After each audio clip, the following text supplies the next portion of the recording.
अस्सलाम वालेकुम, आप देख रहे हैं स्पोर्ट्स बज़ और मैं हूं लुकमान अली। खेल के मैदान से खबर यह है कि Pakistan hockey team world cup में पहले मैच में शिकस्त के बाद दूसरा मैच, और पहले मैच में जिस तरह से पाकिस्तान हॉकी टीम को शिकस्त हुई उस पर हम बात करेंगे। कुछ दूसरे मैच के हवाले से बात करेंगे और मजमूई तौर पर हॉकी वर्ल्ड कप के हवाले से बात करेंगे। साथ ही साथ पाकिस्तान टीम की तैयारियाँ कैसी थी और क्या ये पाकिस्तान की मौजूदा टीम बेहतरीन टीम है, इस तमाम तर सूरत हाल पर बात करेंगे। क्योंकि इंग्लैंड के खिलाफ मैच में पाकिस्तान को जो बदतरीन शिकस्त हुई वो 4-1 से हुई।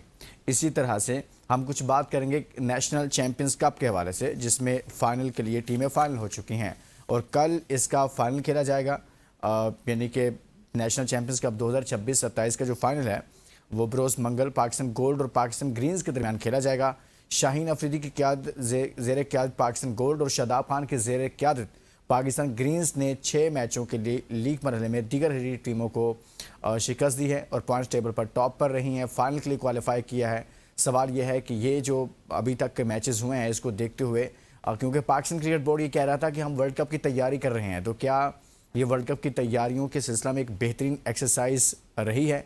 इसका हम थोड़ा सा जायज़ा लेंगे, प्लेयर्स की परफॉर्मेंस, बॉलर्स की परफॉर्मेंस, और फिर हम कुछ बात करेंगे वेस्ट इंडीज़ के खिलाफ हमारी जो टेस्ट सीरीज़ थी उसके बाद इंग्लैंड के खिलाफ टेस्ट सीरीज़ का आगाज़ हो रहा है। पहला मैच 19 को है। टीम ने एक वार्म अप मैच भी खेला है और उस पर भी बात करेंगे। तो मजमूई तौर पर तमाम तर सूरत हाल पर बात करेंगे, लेकिन आगे बढ़ने से पहले शामिल करते हैं आज की टॉप स्टोरीज़।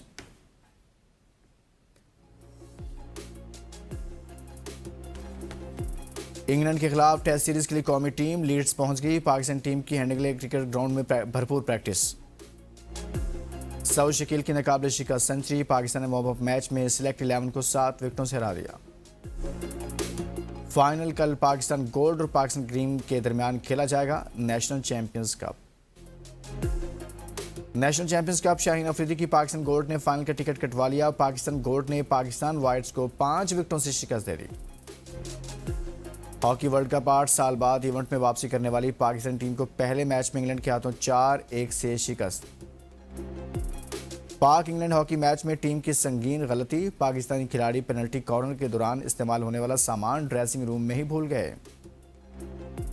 पीसीबी का एशिया कप और एशियन गेम्स के लिए विमेंस टीम के स्क्वाड्स का ऐलान। डियाना बेग दोनों इवेंट्स, जबकि आलिया रियाज एशिया कप से ड्रॉप। डॉरन टेस्ट बांग्लादेश की तारीखी फतह। 9वें नंबर की टीम बांग्लादेश ने पहले नंबर वाली ऑस्ट्रेलिया को पहली बार टेस्ट मैच में अपसेट शिकस्त दे दी। पाकिस्तान के सना बहादुर ने ऑस्ट्रेलिया में होने वाला स्क्वाश टूर्नामेंट जीत लिया। एहसान उल हक ने ITF मास्टर्स वर्ल्ड चैंपियनशिप का मिक्स डबल्स टाइटल जीत लिया। आज की टॉप स्टोरीज नहीं है। सबसे पहले हम इस तमाम तर सूरत हाल पर बात करेंगे। नेशनल चैंपियंस कप के हवाले से हम बात करते हैं। हमारे साथ मौजूद हैं सीनियर सहाफ़ी बदिउस्समान साहब। बदिउस्समान साहब, बहुत बहुत शुक्रिया। सर, नेशनल चैंपियंस कप अब फाइनल मरहले में दाखिल हो गया है और अब फाइनल खेला जाएगा शादाब खान की टीम और साथ में शाहीन अफरीदी की टीम।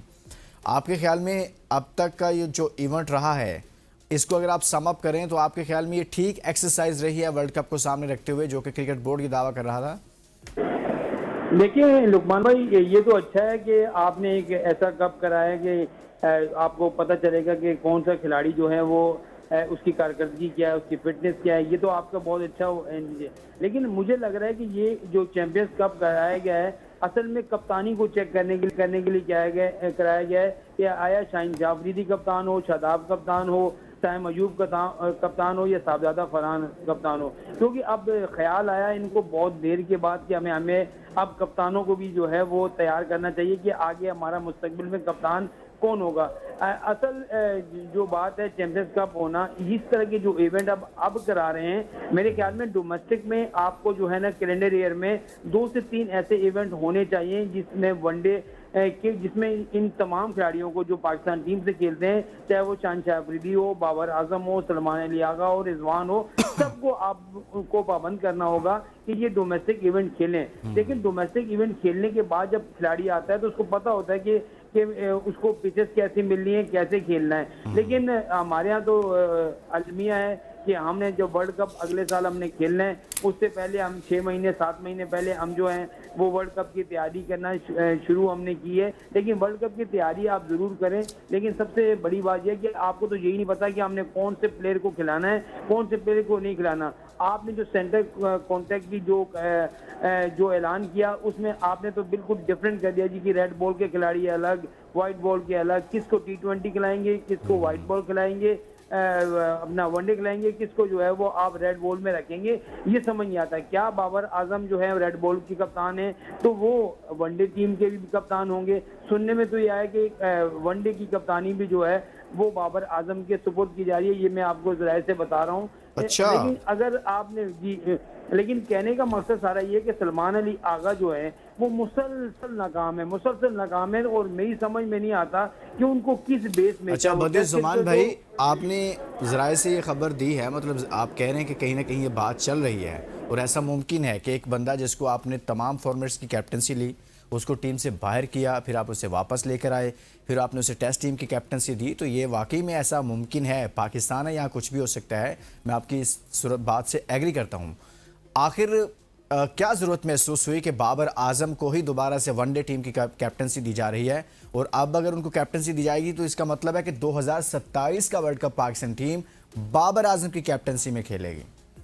लेकिन देखिए ये कंफर्म मुझे इस वजह से भी जराए तो ये बात बता रहे हैं, लेकिन आप इनकी कप्तानी का जो सारा इन्हिसार है वो जो इंग्लैंड के खिलाफ टेस्ट सीरीज है उस पर है।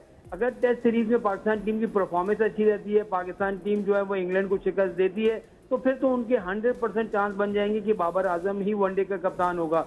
लेकिन अगर वो उनकी सीरीज उनके हाथ से गई, वो शिकस्त हुई, तो फिर बाबर आजम पर वही तनकीद होना शुरू हो जाएगी जो इससे पहले बाबर आजम हमेशा तनकीद की जद में रहते हैं। मुझे समझ नहीं आता कि बाबर आजम जो हैं वो उनको क्या कह दिया जाता है, 3-4 बार आपको कप्तानी से हटाया जाता है, फिर आप कप्तान बन जाते हैं। असल मसला ये होता है कि कप्तान होने के बाद आपको ये होता है कि भाई हम बाहर नहीं बैठ सकते, अगर मैं तीनों फॉर्मेट में तो तीनों फॉर्मेट में अंदर जाके खेलूंगा, तो ये चीजें होती हैं सारी। लेकिन मेरे ख्याल में बाबर आजम को अब प्रूव करना होगा। बहुत क्रिकेट हो चुकी है, पाकिस्तान टीम की परफॉर्मेंस मुसलसल जो है वो आप देख रहे हैं कि बिल्कुल वो एक थर्ड क्लास टाइप की होगी है। वेस्ट इंडीज के खिलाफ हम टेस्ट मैच जरूर जीते, लेकिन उस तरह की परफॉर्मेंस नहीं थी जिस तरीके से हमें जो पहले टेस्ट में भी हमें जीतना चाहिए था। लेकिन इंग्लैंड के खिलाफ कंडीशन अलग होंगी, वहाँ की पिचेस अलग होंगी, वहाँ का जो हर चीज़ आपको होगी वो अलग होगी। तो असल इम्तहान आपका वहाँ पर होगा कि आप वहाँ पर किस परफॉर्मेंस देते हैं जी। कि हमारे जो खिलाड़ी हैं वो फिटनेस मसाइल का शिकार हैं, हम उनकी फिटनेस पे काम नहीं कर रहे। चाहे वो बाबर आजम हो, चाहे वो शाहीन शाह अफरीदी हो, या रिजवान हो, या फिर सऊद शकील हो, हमारी खिलाड़ियों की परफॉर्मेंस जो है वो बिल्कुल नहीं है। तो इनको अच्छा एक चीज़ ये आप बिल्कुल ठीक कह रहे हैं, लेकिन अभी नेशनल चैंपियंस कप चल रहा है, फाइनल है उसका, आपके ख्याल में क्वालिटी ऑफ क्रिकेट जो है वो भी कहीं पर कंप्रोमाइज़ कर गई है या ठीक जा रहे हैं हम? बस आपकी बात बिल्कुल सही है। हमने देखा कि यहाँ पर फखर जमान ने बड़ी अच्छी बारियां ली, फिर जो है वो उन्होंने अच्छा वो किया कि एक फखर जमान आपके पास एक ऐसा प्लेयर है कि वो जो डबल सेंचुरी भी कर सकता है और वो रन भी बना सकता है। हमारे पास इस तरह का कोई प्लेयर नहीं है, क्योंकि उसके पास शॉट है, उसका शॉट सिलेक्शन जो अच्छा है जिसकी वजह से वो खेल लेता है। तो यही परफॉर्मेंस हमें जो डोमेस्टिक क्रिकेट हमें देते हैं, यही परफॉर्मेंस हमें जो है वो हमें देनी पड़ेगी इंटरनेशनल क्रिकेट में भी। जब इंटरनेशनल क्रिकेट में आपकी अच्छी परफॉर्मेंस होगी तो फिर होगा ना। असल मसला पता है क्या, दुनिया की जो जितनी भी टीमें, चाहे वो इंडिया की टीम हो, इंग्लैंड, ऑस्ट्रेलिया की टीमें हो, वो अपने खिलाड़ियों को तैयार करती हैं और इंटरनेशनल म्यार का उनको फिटनेस देती हैं। अब मुझे बताएं, विराट कोहली जो है वो मेरे ख्याल में 37-38 साल का हो गया है, लेकिन अगर आप उसकी फिटनेस का मुआवजा कराएं किसी भी खिलाड़ी के साथ, तो इस वक्त जो है वो सबसे बेस्ट एथलीट कहलाता है। और अगर उसको आप 50 ओवर फील्डिंग कराएं और 50 ओवर फिर बैटिंग भी कराएं तो वैसे के वैसा नजर आता है, क्योंकि उसकी फिटनेस लेवल बहुत अच्छा है। तो हम फिटनेस पे काम नहीं कर रहे हैं। जब तक आपकी खिलाड़ी की फिटनेस अच्छी नहीं होगी, फिटनेस कैसे बेहतर होगी कि हमने फिटनेस टेस्ट ही खत्म कर दिए, कई अरसे तक वो नहीं हुए थे और ये इतना कंप्रोमाइज़ कर गए कि एक वक्त था कि हमारी सिलेक्शनस टेस्ट के बाद होती थी, यानी कि फिटनेस टेस्ट में जो फिटनेस टेस्ट पास करते थे प्लेयर्स, उसके बाद फिर वो आगे फाइनल सिलेक्शन होती थी। अगर फिटनेस टेस्ट कोई पास नहीं करता था, चाहे वो कितना ही बड़ा प्लेयर होता था, तो उसके लिए मुश्किलात होती थी। लेकिन अब तो खैर कुछ साल ऐसे गुजरे कि जहाँ पर फिटनेस टेस्ट ही ख़त्म कर दिया गया एक तरह से, कि जिसकी बुनियाद पर आप सिलेक्शन कर सकें। ब्रेक लेते हैं, ब्रेक के बाद वापस आते हैं तो हम हॉकी के हवाले से भी बात करेंगे और टेस्ट सीरीज़ के हवाले से भी बात करेंगे। Stay with us. Welcome back के प्रोग्राम के इस हिस्से में हम कुछ बात करेंगे हॉकी के हवाले से। वर्ल्ड कप चल रहा है, पाकिस्तान को इंग्लैंड के खिलाफ हॉकी मैच में शिकस्त का सामना करना पड़ा और 4-1 से शिकस्त हुई है और 8 साल बाद हमारी इवेंट में वापसी हुई है, यानी कि 8 साल बाद हम इवेंट खेल रहे हैं वर्ल्ड कप। बदियुज़्ज़मान भाई, हॉकी में भी कोई अच्छी बहुत ज़्यादा हमारा आगाज़ जो है वो इंग्लैंड के हाथों आप कहिए कि मायूस को नहीं रहा है, कोई अच्छा नहीं रहा, क्या कहेंगे आप? आप देखें अपने लुकमान भाई हॉकी पे तो बात ही ना करें। आप देखें हम कितने मैच मुसलसल 12 से 13 मैच हम प्रो लीग के जो जितने भी राउंड्स हुए उसमें हम आ रहे हैं, उसके बाद हमारी परफॉर्मेंस सही नहीं हुई। हमारी हॉकी का जो है वो जवाल आज से नहीं है, आज से अगर पीछे 15 साल 10 साल पीछे चले जाएं तो वहाँ से हमारा जो जवाल शुरू हुआ वो अब तक जवाल पजीर है, जिसकी वजह से हम हॉकी में कोई भी इतना बड़ा कारनामा अंजाम नहीं दे पा रहे। मुसलसल हम देखते हैं कि कभी सेक्रेटरी बदलता है, कभी सदर बदलता है, कभी मैनेजमेंट बदलती है, कभी सिलेक्टर जो हैं वो बदलते हैं, लेकिन बदलती नहीं है तो पाकिस्तान टीम की परफॉर्मेंस नहीं बदलती। और एक तो ये होता है कि आप मुकाबला करके हार रहे हो, 1-2 से आ रहे हैं, 1-1 से बराबर खेल रहे हैं, वो एक नजर आता है जी कि वाकई पाकिस्तान टीम अच्छा खेल रही है। लेकिन यहाँ हम 7-7 8-8 गोलों से आ रहे हैं। अब पहला मैच वर्ल्ड कप का उसमें हम 4-1 से आ रहे हैं, आज वेल्स से मुकाबला हो रहा है, देखें वहां पर हमारी शिकस्त।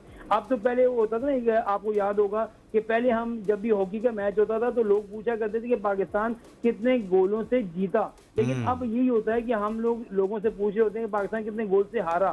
तो ये वो चीजें हो चुकी हैं कि हमारा कौमी खेल बिल्कुल जो है वो जवाल की तरफ है। और मुझे लगता है कि 2-3 साल बाद हम ऐलान तो कर रहे हैं जी कि हम वुमेन हॉकी को बेहतर कर रहे हैं, हम अंडर 23 की हॉकी को बेहतर कर रहे हैं, हम कोरिया की टीम को हमने बुलाया, फलानी टीम को हम बुला रहे हैं। लेकिन जब आप इंटरनेशनल मैचेस में जाते हैं तो वहाँ आपकी परफॉर्मेंस को क्या हो जाता है, जो हाल जो है वो हॉकी का है वही हाल हमें अब क्रिकेट का भी होता हुआ अब देखिए ना, अब यहाँ ये चीज़ देखने में आई कि इंग्लैंड के खिलाफ मैच के दौरान एक संगीन गलती की गई। पाकिस्तानी खिलाड़ी पेनल्टी कॉर्नर के दौरान जो इस्तेमाल होता है सामान, वही ड्रेसिंग रूम में भूल गए।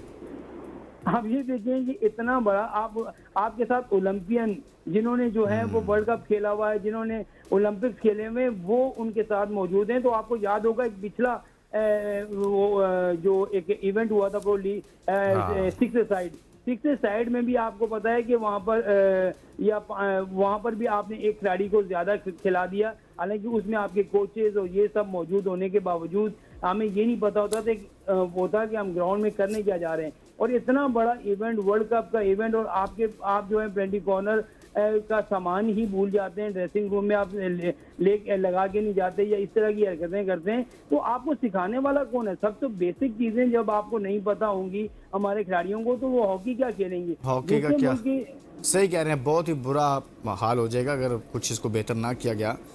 एक अहम मैच है, बांग्लादेश ने तारीखी फतह हासिल की है। बदियुज़्ज़मान भाई, अखीर कर दिया बांग्लादेश ने। 9वें नंबर की टीम है बांग्लादेश, जिसने पहले नंबर की टीम ऑस्ट्रेलिया को पहली बार टेस्ट मैच में अपसेट शिकस्त दी है। दुनिया क्रिकेट का एक बहुत बड़ा अपसेट है, आप इसको कहेंगे। कैसे देखते हैं इस बेहतरीन परफॉर्मेंस को, बांग्लादेश की बेहतरीन परफॉर्मेंस को? देखिए, अगर आप बांग्लादेश की बात करते हैं लुकमान भाई, तो बांग्लादेश ने अपने पीछे 2-3 साल की उनकी क्रिकेट देखें, उन्होंने अपनी क्रिकेट में बहुत ज्यादा बेहतरी लेकर आए। उन्होंने जो है वो अच्छा परफॉर्म किया है, खास तौर पर उनके जो फास्ट बॉलर आए हैं वो बड़े अच्छे हैं, उनके पास जो ओपनर हैं वो बड़े अच्छे हैं, मिडिल ऑर्डर में उनके खिलाड़ी जो हैं वो बहुत अच्छे हैं, जो अपना टीम की जब भी कोई मुश्किल होती है तो लेके चलते हैं। उनका मेहदी हसन एक ऑफ स्पिन बॉलर है, बैटिंग भी बहुत क्लास की कर रहा है। फिर उनके पास लतन दास हो गया, मुश्फिक रहीम हो गया। तो ये इन तरह के प्लेयर हैं कि जो लंबी इनिंग्स खेलते हैं। देखिए, बांग्लादेश खिलाड़ी ने दूसरी टीम को देने के बाद लंबी इनिंग्स खेलने का जो हुनर है वो सीख लिया है, वो बड़ी इनिंग्स खेल रहे हैं। उनके बॉलर जो हैं, जो स्पिनर हो या फास्ट बॉलर हो, वो बड़ी जबरदस्त तरीके से बॉल करके जो है। बदियुज़्ज़मान भाई, ना सिर्फ वो जीते हैं बल्कि एक बेहतरीन फतह है उनकी, यानी कि 9 विकेटों से मैच जीते हैं। 9 विकेटों से सिर्फ 57 रन का टारगेट था। मैं आपसे वही तो कह रहा हूँ कि इनकी बॉलिंग इतनी शानदार, उनके फास्ट बॉलर हो या स्पिनर हो, उन्होंने उनको बांध के रखा। अच्छा, ऑस्ट्रेलिया हमेशा ये होता है कि वो जब किसी अच्छी टीम देखता है तो वो समझता है कि हम तो जीते हुए हैं, लेकिन अब बांग्लादेश ने जो परफॉर्मेंस दी है उनको लग पता गया होगा कि दुनिया की कोई भी टीम जो है वो अगर खेलने पर आए, उनकी परफॉर्मेंस अच्छी हो, लगन से खेलें तो वो कुछ भी कर सकती है। तो बांग्लादेश ने वाकई कमाल किया है और ये कमाल की परफॉर्मेंस है उसकी। आप इसे देखें ना, पाकिस्तान को वो कितने दोनों से जो टेस्ट मैच टेस्ट सीरीज थी उसमें शिकस्त दी। अब उनकी कारकर्दगी टेस्ट मैच में भी, वनडे में भी, T20 में काफी बेहतर होती जा रही है। ये आप देख लें। और बांग्लादेश की टीम जल्द आपको नजर आएगा कि वो 4-5 पे स्टैंड करेगी जिस तरीके से वो परफॉर्मेंस दे रही है, क्योंकि उनके पास तगड़े ओपनर हैं, तगड़े मिडल ऑर्डर बल्लेबाज हैं और तगड़ी बॉलिंग भी उनके पास मौजूद है। सही हो गया। कुछ बात करेंगे हम। एक मैच हुआ जो आपको मालूम है कि एक प्रैक्टिस मैच था पाकिस्तान वर्सेस इंग्लैंड सेलेक्ट 11, तो उसमें पाकिस्तान ने कामयाबी हासिल की। सऊद शकील ने शानदार सेंचुरी की है और इमाम उल हक ने 88 गेंदों पर 80 रन की इनिंग खेली उस मैच के अंदर। फिर रिजवान ने 33 रन बनाए। सर, इस सारी सूरत हाल में जो मुझे अच्छा नहीं नज़र आ रहा ना, वो मोहम्मद रिजवान की परफॉर्मेंस है। आप एग्री करते हैं इसे? बिल्कुल आप सही कह रहे हैं। मोहम्मद रिजवान की परफॉर्मेंस को पता नहीं किसी की नज़र लगी है, क्या हुआ है, या वो बहुत ज़्यादा डिसहार्ट हो गया है जिससे कि इसका रवैया उसके साथ सेलेक्टर का या बोर्ड का रहा है, तो वो डिसहार्ट हुआ है, वो उस तरह की परफॉर्मेंस नहीं कर पा रहा। अब एक खिलाड़ी अगर विकेट कीपर है, उसके साथ 2-2 विकेट कीपर साथ आप रख लेते हैं, कहते हैं इसका मुतबादिल दिया है, तो उस बेचारे को अपनी जो है वो टीम में जगह बनाने के लिए कुछ ना कुछ तो करना पड़ता है। तो मेरे ख्याल में ये सेलेक्ट 11 से हम जीते हैं तो इसमें हमें खुशियां नहीं मनानी चाहिए। और जिस तरह की परफॉर्मेंस हुई है, हमें तो वो नहीं, ये एक उनके वो लड़के हैं कि जो बहुत कम इस तरह की इवेंट जो मैचेस हैं वो खेलते हैं। कोई ऐसा नहीं कि हाई फाई प्लेयर आपके सामने खेल रहे हो, फिर भी उन्होंने आपको 200 इनिंग में आप देखें किस तरीके से आउट कर दिया था।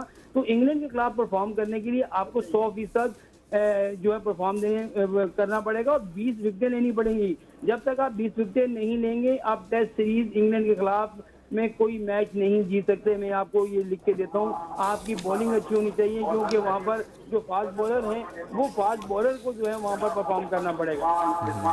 बहुत बहुत शुक्रिया। बदिउज़्ज़मान साहब हमारे साथ मौजूद थे और जो सबसे बड़ी खबर मेरे नज़दीक थी वो यही थी कि बांग्लादेश ने जो ऑस्ट्रेलिया को शिकस्त दी है उसको आज के शो में डिस्कस करना बहुत ज़रूरी था। उस पर हमने बात की है। 9 विकेटों से शिकस्त दी है। पाकिस्तान की क्रिकेट को अब बांग्लादेश से सीखना चाहिए, जो गुज़श्ता 2 सालों में जिस तरह से उन्होंने डेवलप किया और जो 2-3 सालों में हमने अपनी क्रिकेट का बुरा हाल किया है, ये सोचने वालों को सोचना चाहिए। न जाने कब सोचेंगे, हम तो बात करेंगे। इजाज़त दीजिए, अपना बहुत सारा ख्याल रखिए। अल्लाह हाफ़िज़।